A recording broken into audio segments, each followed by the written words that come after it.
Hello everyone, good morning. তোমরা সবাই কেমন আছো? আশা করি ভালোই আছো। আমিও ভালো আছি।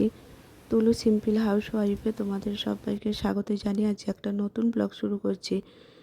দেখো, সকাল সকাল আমার বিছানা ঝাড়া হয়ে গেছে। বিছানাটাকে ঝেড়ে আমি পরিষ্কার করে নিয়েছি। বিছানা ঝাড়ার পর বালিশগুলোকে আমি ভালো করে গুছিয়ে রেখে দিয়েছি।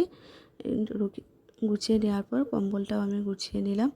এই কম্বলটা আমার ছেলে কাল রাতে গায়ে দিয়েছিল, কেননা এখন ওয়েদারটা বেশ ঠান্ডা ঠান্ডায় আছে, কদিন ধরে বৃষ্টি হচ্ছে, তাই রাতে আমার ছেলের ঠান্ডা লাগছিল, তাই কম্বলটা গায়ে দিয়ে দিয়েছিলাম।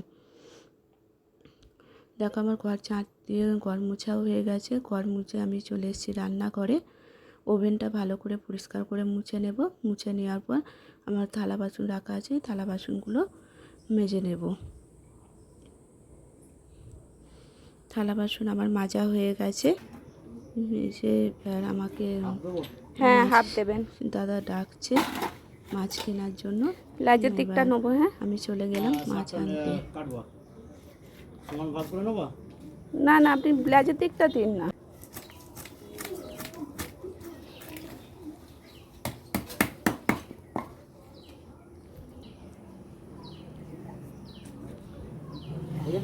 হ্যাঁ হ্যাঁ, লেজের দিকের মাছই আমি নিই।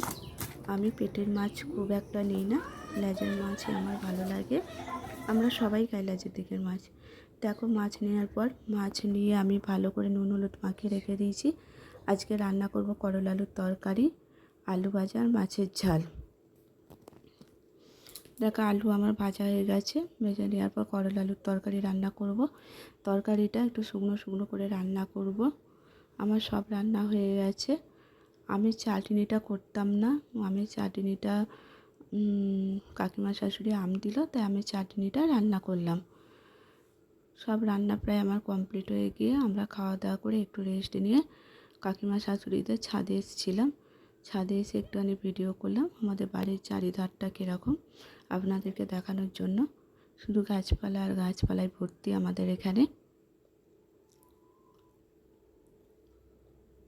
একটা দাদা এসেছিলেন নাইটি নিয়ে, দুটো নাইটি নিয়েছি। কেমন হয়েছে আমাকে কমেন্ট করে জানাবেন।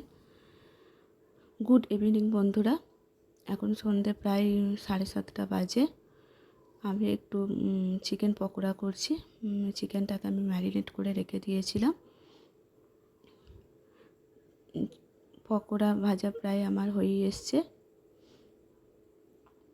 ভেজে এবার আমরা সবাই মিলে খাবো। ভিডিওটা ভালো লাগলে অবশ্যই একটা লাইক করবেন।